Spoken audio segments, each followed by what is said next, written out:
Assalamualaikum warahmatullahi wabarakatuh. Perkenalkan, nama saya Astianita Ahmad. Saya merupakan mahasiswa program studi Fisika Universitas Airlangga yang saat ini sedang menempuh semester ke-7 dengan NIM 082111333022.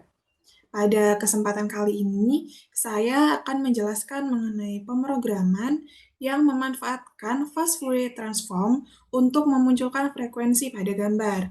Dan juga kita menggunakan algoritma deteksi berupa YOLO untuk mendeteksi objek berupa kendaraan.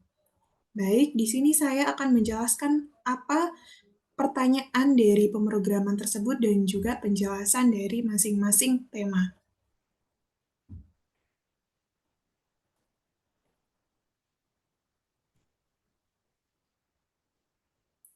Baik, yang pertama, di sini kita akan membahas mengenai frekuensi warna yang memanfaatkan fast Fourier transform.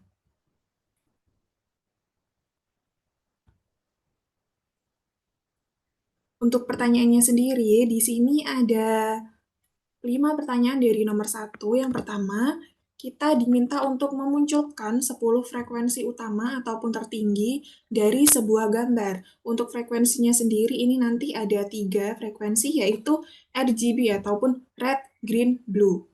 Untuk yang kedua, di sini kita diminta untuk memunculkan gambar dari 10 frekuensi utama atau tertinggi yang sudah dimunculkan tersebut. Setelah itu nanti akan kita analisa bagaimana hasil gambar yang diperoleh jika kita hanya memunculkan 10 frekuensi utama saja. Setelah itu yang ketiga, kita diminta untuk memunculkan maksimal 30 frekuensi tertinggi. Kemudian kita menghilangkan 30% dari frekuensi terendah di frekuensi utama tersebut. Atau semisal di sini kita menggunakan 30 frekuensi utama, maka 30%-nya sekitar 10 frekuensi terendahnya. Ini kita hilangkan untuk memunculkan gambar dari frekuensi yang tersisa. Setelah itu, kita akan analisa bagaimana hasil dari gambar tersebut, apakah berbeda dari yang poin B atau tetap sama, dan bagaimana alasannya. Untuk yang keempat, di sini kita diminta untuk menghilangkan 30% frekuensi tertingginya. Dan kita diminta lagi untuk memunculkan gambar dari frekuensi yang tersisa. Ini nanti kita juga diminta untuk menganalisa hasil gambarnya apakah berbeda dari poin B, C, dan juga D. Sebelum kita lanjut ke pertanyaan kedua, di sini saya akan menjelaskan mengapa frekuensi warna ini dalam pemrogramannya kita harus menghitung FFT. Nah, untuk FFT sendiri pengertiannya adalah FFT merupakan fast Fourier transform, di mana transformasi Fourier ini kita memindahkan domain waktu menjadi domain frekuensi. Nah, untuk FFT ini merupakan algoritma untuk mempercepat perhitungan pada discrete Fourier transform agar mendapatkan magnitude dari banyak frekuensi pada sebuah sinyal itu menjadi lebih cepat dan membuat pemrograman itu menjadi lebih efisien. Nah, jadi mengapa di sini kita menggunakan FFT itu sebenarnya karena ketika kita memproses sebuah gambar, terutama dalam konteks kita itu menganalisis sebuah frekuensi, ini kita sering perlu menghitung DFT ataupun FFT. Nah, dalam konteks ini saya menggunakan FFT. Nah, ini untuk mendeteksi frekuensi gambar seperti dalam filter frekuensi untuk pengolahan citra. Kemudian di sini kita bisa juga untuk mengidentifikasi pola atau fitur dalam gambar berdasarkan komponen frekuensi. Setelah itu juga kita bisa mengubah gambar ke dalam domain frekuensi untuk pemrosesan lebih lanjut, misalnya dalam kompresi gambar. Jadi dengan FFT ini nanti kita bisa menghemat waktu komputasi menjadi signifikan dan memproses gambar dengan lebih efisien. Nah, jadi untuk penurunan manualnya untuk FFT itu, mengapa FFT bisa lebih cepat dibandingkan DFT atau Discrete Fourier Transform? Karena untuk persamaan FFT sendiri ini merupakan jika dihitung itu FFT sama dengan DFT N/2 plus DFT N/2. Di mana jika dikalikan DFT itu total perkaliannya adalah N pangkat 2, sehingga bisa kita gunakan persamaan FFT ini menjadi seperti ini, N per 2 dikuadratkan plus N per 2 kuadrat. Dan jika ini dikalikan, maka menjadi N pangkat 2 per 2. Untuk melihat cara kerja FFT dan mengetahui jumlah perkalian itu adalah kita dengan membuat salah satu kelompok menjadi sampel ganjil dan juga salah satu kelompok lainnya itu menjadi sampel genap. Nah, ini salah satu contoh penerapannya untuk perhitungannya. Yang pertama, untuk FFT ini kita menggunakan DFT N per 2 ini untuk sampel genap plus DFT N per 2 ini untuk sampel ganjil. Nah, untuk persamaan DFT sendiri itu merupakan seperti ini. Tinggal dimasukkan saja ini untuk N-nya itu N genap dan ini untuk N ganjil. Nah, jika urutan N genap itu kita tuliskan sebagai ini untuk N genapnya ini sama dengan N sama dengan 2R, ini juga 2R, dan pada urutan N ganjil ini bisa kita tuliskan 2R plus 1, ini juga 2R plus 1, maka bisa kita tuliskan seperti ini. Persamaan fast Fourier transformnya menjadi seperti ini. Setelah itu, kita bisa mengasumsikan bilangan eksponensial E pangkat minus J2πk per N2R ini sebagai dengan W, di mana W itu adalah bilangan eksponensial N per 2. Sehingga bisa kita tuliskan jadi ini cos 2πr per N minus J sin 2πr per N itu hasilnya menjadi seperti ini. Nah, di mana ini itu hasil dari ini, maka ini bisa dimasukkan, tinggal dimasukkan nilai eksponensialnya ini menjadi W. Sehingga menjadi W R per N.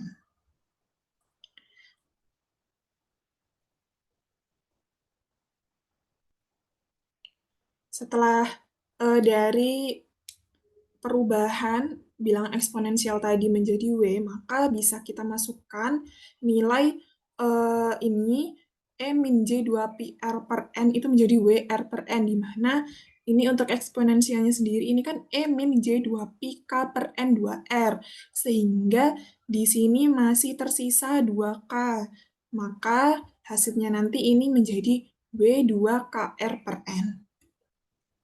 Nah, bisa dilihat di sini, maka hasilnya menjadi seperti ini.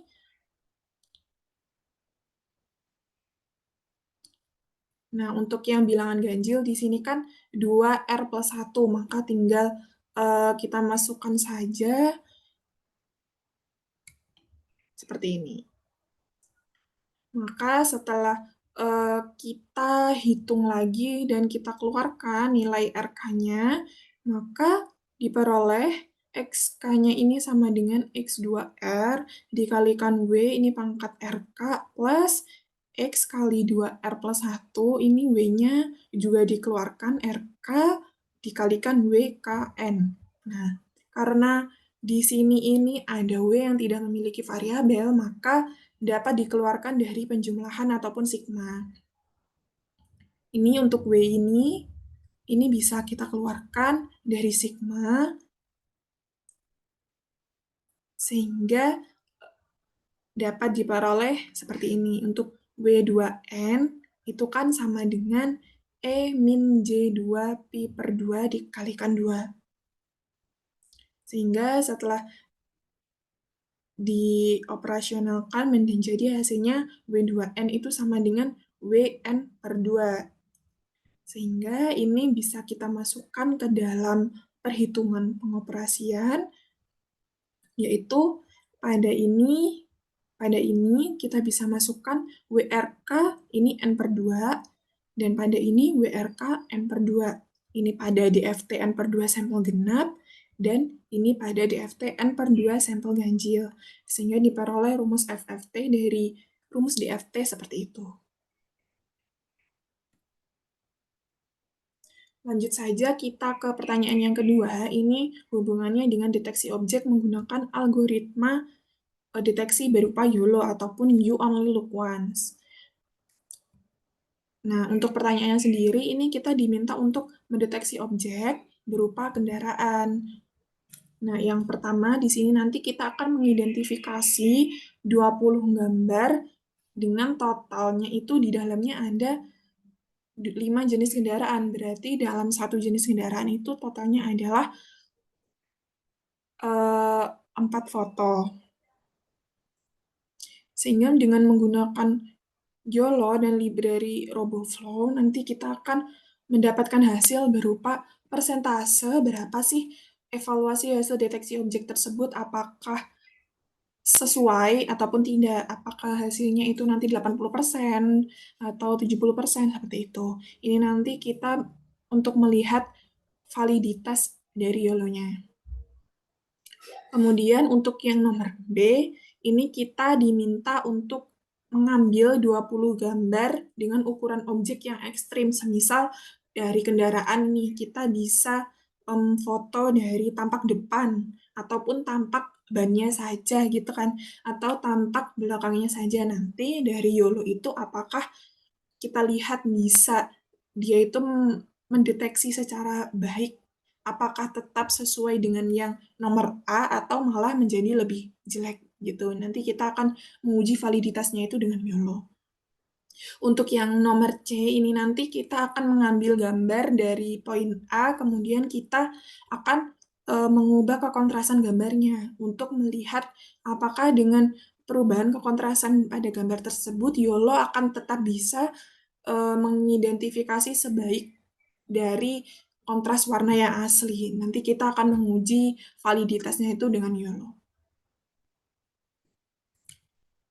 Nah, untuk pengertian dari YOLO sendiri, itu YOLO adalah salah satu algoritma deteksi objek secara real-time yang sangat efisien, di mana YOLO ini nanti dapat atau mampu membedakan diri dengan kemampuannya untuk mendeteksi objek di dalam satu frame sekaligus. Yang berarti di sini kita itu tidak perlu memerlukan multiple passes untuk deteksi. Jadi hanya cukup satu kali saja.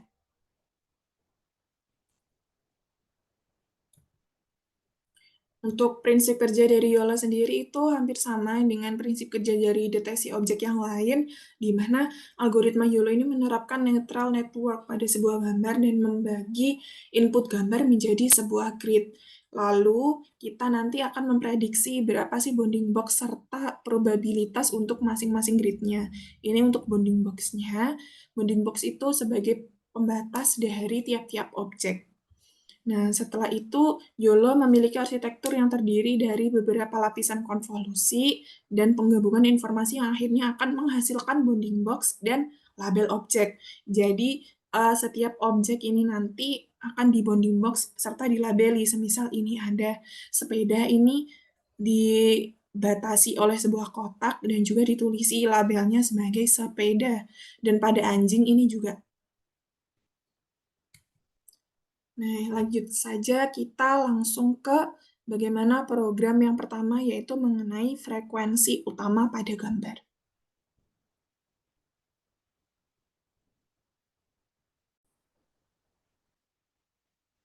Baik, jadi untuk pemrograman yang nomor pertama, di sini saya sudah menggunakan pada Google Colab. Jadi di sini saya sudah menjalankan soal nomor 1 UTS pengolahan citra digital. Baik, jadi di sini kita akan mengimport gambarnya dulu. Di sini untuk gambarnya, yang pertama kita upload gambar terlebih dahulu. Sebentar ya, ini kita harus mengkonekkannya dengan runtime. Baik, jadi di sini bisa kita upload dulu gambarnya kepada direktori yang sama dengan Google Colab untuk memudahkan kita dalam pemrogramannya. Di sini saya ada ini gambarnya yaitu soal 1 UTS. Baik, ini saya ini dulu. Nah, jadi untuk gambarnya ini nanti bisa kita salin kodenya. Ini kodenya bisa kita salin dan kita masukkan di sini. Baik, di X. Nah, ini sehingga Untuk memudahkan saja, sebenarnya bisa apabila kita menggunakan dari directory semisal penyimpanan di Windows C, gitu juga bisa. Nanti tinggal kita copy path-nya saja, nanti bisa dimasukkan di sini. Ini kita run dulu, supaya gambarnya itu masuk ke dalam kode program. Setelah itu, kita akan mengkonversi gambarnya itu menjadi grayscale, supaya nanti bisa kita lihat frekuensi utamanya. Di mana pada proses analisis citra ini, semua gambar itu harus kita konversi dulu ke grayscale ya. Setelah itu, setelah berhasil, ini kita akan mendapatkan data pixel dari gambar dengan cara seperti ini. Pixel sama dengan list img.getData. Setelah itu, kita akan menginisialisasi histogramnya. Ini berhasil. Nah, di sini kita kan keutamaannya di sini kita untuk menghitung frekuensi dari gambar. Nah, jadi dari gambar sendiri ini kan ada warna ya, warnanya itu dilihat dari sebuah intensitas dari pixel. Nah, makanya di sini kita menghitung frekuensi setiap intensitas pixel. Kemudian setelah berhasil, ini menggunakan program ini. Setelah berhasil, ini akan kita bentuk histogramnya menjadi berupa frekuensi dari setiap intensitas pixel. Nah, ini untuk histogramnya sendiri masih berbentuk seperti ini ya, masih berbentuk angka yang panjang. Nanti setelah itu, ini bisa kita tampilkan menjadi sebuah grafik. Ini berhasil. Nah, setelah itu untuk menampilkan histogram, ini kita import dari library matplotlib.pplot as.plt. Nah, untuk yang kita tampilkan histogramnya sendiri ini dari frekuensi di setiap intensitas pixel. Sehingga untuk pada bagian Y ini kita tampilkan frekuensinya, dan pada koordinat X ini kita tampilkan intensitas pixelnya. Ini untuk hasilnya menjadi seperti ini. Ini untuk intensitas pixel keseluruhan, belum tiap RGB-nya, tiap warnanya. Ini yang tertinggi ya, di intensitas pixel ini, frekuensi ini menyentuh intensitas pixelnya seperti ini. Setelah kita menampilkan histogramnya, ini kita bisa menampilkan frekuensi pada masing-masing RGB ataupun red, green, blue-nya dengan kita mengimport matplotlib lagi seperti yang di atas. Oh, maaf. Ini kita salah. Ini kita masukkan dulu file gambarnya itu tadi, di manakah letaknya. Ini kita copy. Ini kita run. Berhasil. Jadi yang pertama itu kita akan membaca gambarnya dulu, gambar yang di atas tadi. Kemudian kita akan memisahkan gambar menjadi saluran RGB. Nah, dengan cara RGB itu di img.split. Nah, setelah itu kita akan menghitung histogram masing-masing dari saluran warnanya. Jadi kita pisah dari histogram dari red, histogram dari green, histogram dari blue itu bagaimana. Kemudian kita bisa menampilkan histogram masing-masing dari saluran warnanya itu dengan kita mengeplotnya itu dengan matplotlib tadi. Dengan ini red histogram itu seperti ini. Maka setelah ditunjukkan hasilnya seperti ini.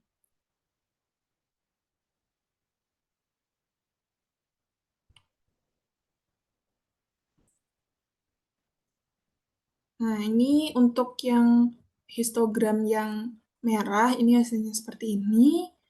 Paling tinggi sampai frekuensi 7000. Dan pada histogram yang hijau ini paling tinggi sekitar 2.500. 70.000, mohon maaf, dan ini semisal kemungkinan 25.000, dan yang pada biru ini mencapai kemungkinan 40 ribuan.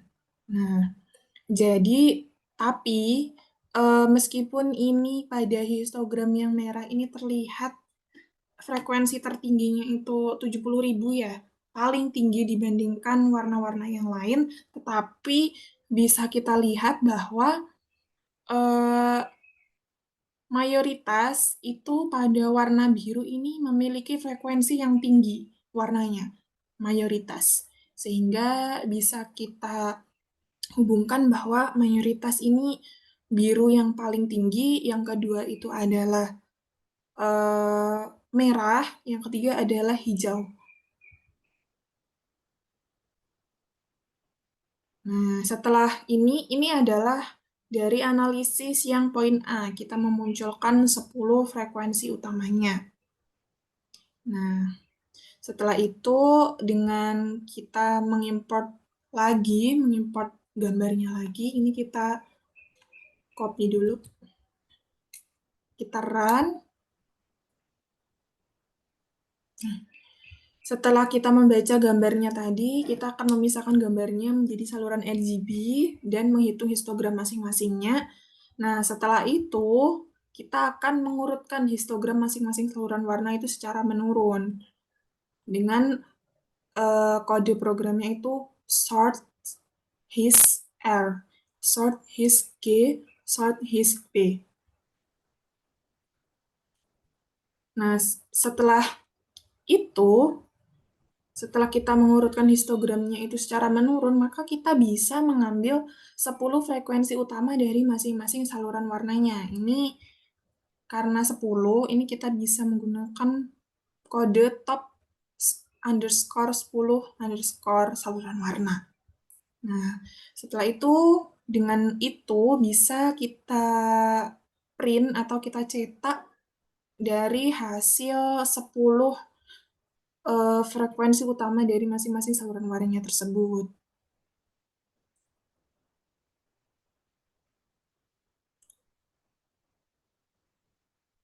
Nah, ini nanti akan ditampilkan menggunakan apa? Menggunakan histogram ini dengan cara seperti ini.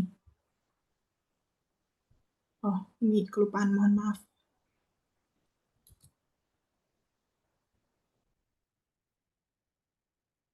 Baik. Nah, ini adalah hasil dari 10 frekuensi utama dari masing-masing saluran warna menggunakan histogram. Ini bisa kita lihat bahwa untuk yang merah ini paling tinggi, ya, seperti yang saya katakan tadi di atas, bahwa yang paling tinggi adalah 70.000. Nah, untuk yang green ini, oh ternyata paling tinggi adalah 60.000 sekian. Oh, mungkin karena sangat kecil sehingga tidak terlalu terlihat. Nah, ini mungkin karena sangat kecil sehingga tidak terlihat. Ternyata untuk yang green ini yang tertinggi itu adalah 60 sekian, 60.000 sekian, dan pada warna biru itu 40.000 sekian. Dan terendahnya pada yang warna merah itu sekitar 10.000, dan pada yang warna hijau ini sekitar 10.000 di bawahnya lagi. Nah, untuk yang warna biru itu juga sekitar 10.000. Jadi, tapi bisa kita lihat nilainya, mayoritas yang tertinggi itu adalah warna merah. Ini jika kita lihat dari 10 frekuensi utamanya saja. Tetapi kalau menurut pemantauan saya, jika dilihat dari keseluruhan itu warna biru yang mayoritas hampir seluruhnya tinggi. Tidak terlalu signifikan perbedaannya. Kemudian, ini untuk yang poin A, hasil poin A. Ini untuk yang poin B ini nanti kita akan menggabungkan dari 10 frekuensi utama masing-masing saluran warna tadi, kita gabungkan menjadi sebuah gambar. Apakah hasilnya tetap sama seperti gambar yang asli atau tidak? Ini kita run dulu. Mohon maaf, ini salah.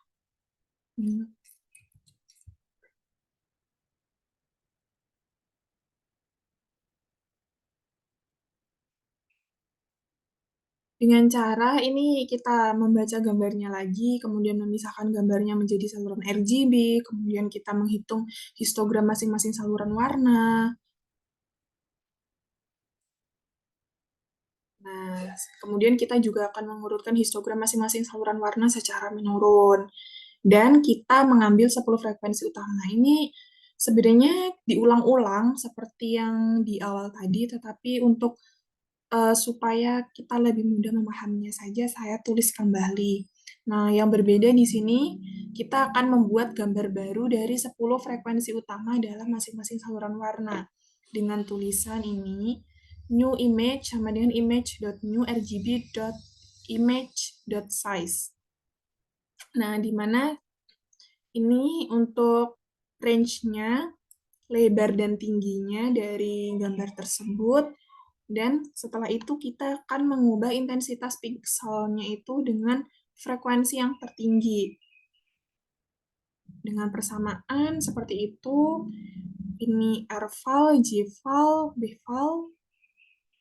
Nah, setelah itu kita bisa menyimpan gambar yang telah digabungkan tadi menjadi namanya mungkin bisa kita ini gambar gabungan.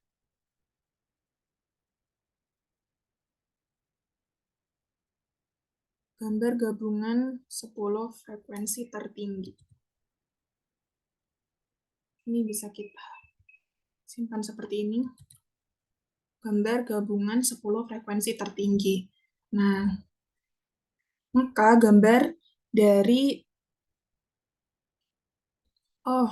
karena ini sudah ter-save, jadi mungkin saya run lagi.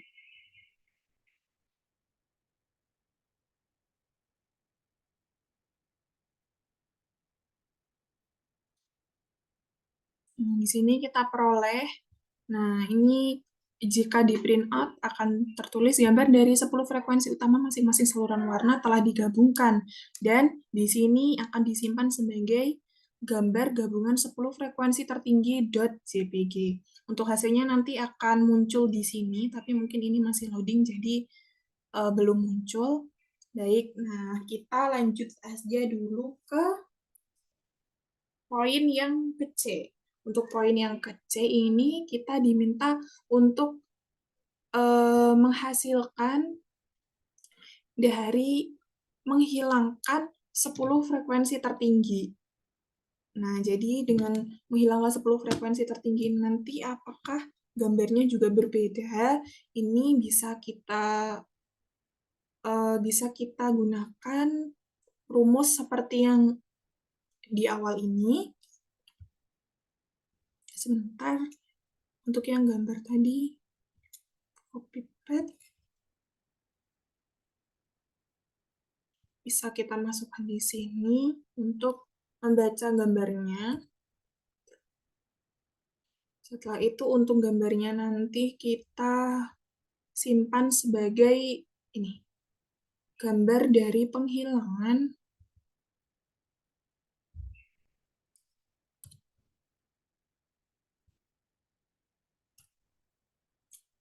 gambar dari penghilangan 30% frekuensi terendah .jpg. Ini kita run dulu.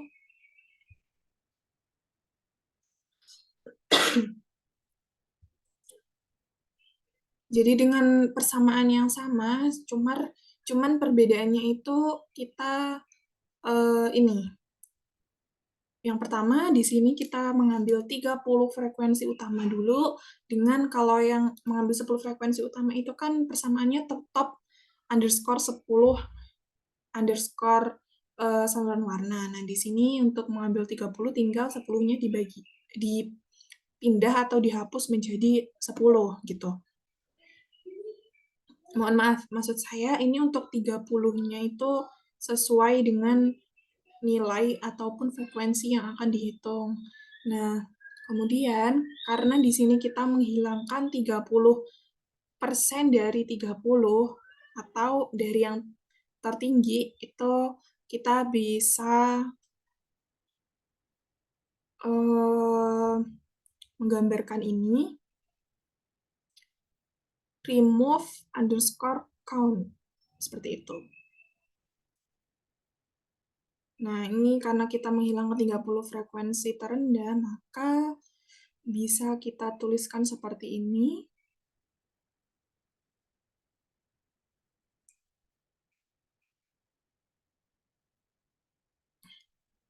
Ini gambar dari 30 frekuensi utama bisa kita lihat dengan gambar dari penghilangan 30 frekuensi terendah ini. Nanti akan kita analisa di akhir saja. Baik, kemudian untuk yang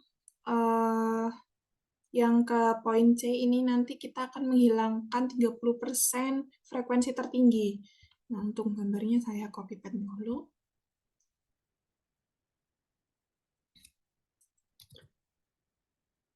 Untuk gambarnya ini saya simpan sebagai ini.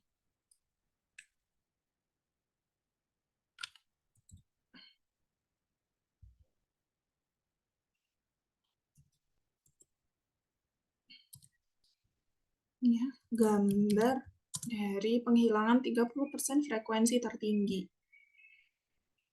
Ini bisa kita run dulu hasilnya.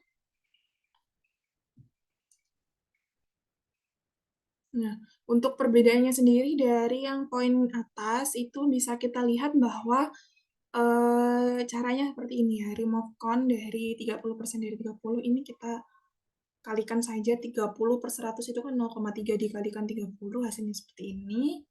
Kemudian untuk yang tertinggi berarti dengan cara seperti ini. Untuk gambarnya sendiri kita simpan pada gambar dari penghilangan 30% frekuensi tertinggi. Nah, sehingga dapat dihasilkan pada layar di samping kiri. Untuk analisanya jadi seperti ini. Yang pertama, ini kita peroleh dari gambar gabungan dari 10 frekuensi tertinggi. Kenapa hasilnya menjadi kontras atau kontras berwarna biru? Karena pada langkah ini kan kita memilih 10 frekuensi tertinggi dari gambar asli. Kemudian kita membuat gambar baru dengan hanya menggunakan frekuensi-frekuensi tersebut. Sehingga di sini kita mengabaikan komponen warna merah dan juga hijau. Sehingga yang tersisa itu hanya komponen warna birunya saja. Oleh karena itu, gambar hasilnya menjadi dominan dengan warna biru karena hanya frekuensi-frekuensi tertentu yang berkontribusi pada komponen warna biru.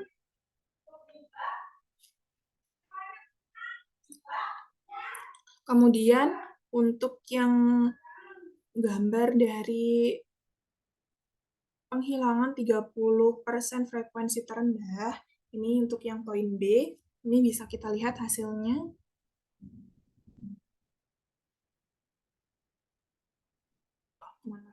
Terlalu besar ya. Ya, jadi untuk ini kan kalau yang penghilangan 10 frekuensi dari gabungan 10 frekuensi tertinggi itu hasilnya kontras warna biru ya. Jadi untuk yang penghilangan 30% frekuensi terendah ini menurut saya hasilnya sama, hampir sama dengan warna asli, di mana pada langkah ini kita menghilangkan 30 frekuensi terendah dari gambar asli, sehingga mempengaruhi spektrum frekuensi pada gambar, tetapi warna asli dari gambar tersebut tetap utuh, sehingga warna asli itu akan dipertahankan karena komponen warna merah, hijau, dan juga biru masih ada di dalam gambar. Hanya saja dengan beberapa frekuensi tertentu yang telah dihapus. Makanya ini sebenarnya hampir sama, tetapi juga tetap berbeda gitu. Tetapi ini lebih bagus dibandingkan gabungan dari 10 frekuensi tertinggi saja. Kemudian untuk yang gambar yang ketiga yaitu penghilangan 30% frekuensi tertinggi. Bisa kita lihat.